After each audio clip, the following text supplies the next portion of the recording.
Днес е 21 май, денят, на който Православната църква празнува светите Елена и Константин. Аз имам имен ден и от малка много обичам този ден, защото е посред любимия ми пролетен месец, когато природата се събужда, изпълнена е с толкова много енергия, че сами и ние човеците я чувстваме във всяка наша клетка, изпълнени сме с добри мисли и светли очаквания.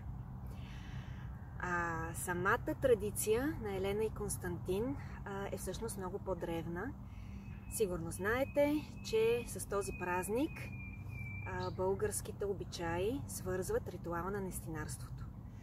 И тук вече знаем колко малко знаем за тази много древна традиция, за този мистичен ритуал на нестинарството, ходенето по жарава, изпадането в транс, свързването с духа на огъня. Знаем, че такива ритуали има запазени по много отдалечени части на планетата.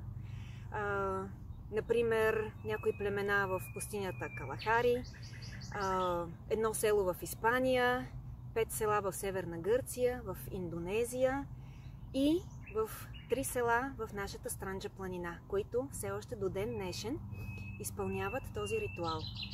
По древна традиция обаче, ритуалът се осъществява на Свети Елена и Константин по така наречения стар църковен стил на 3 юни вечерта.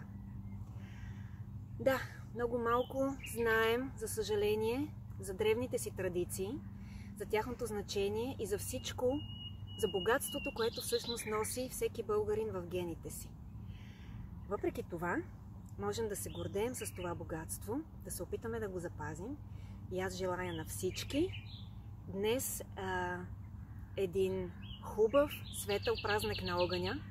Нека всички българи носим огъня на извора, огъня на корена или който както го разбира и както го чувства в себе си и да чувстваме силата му.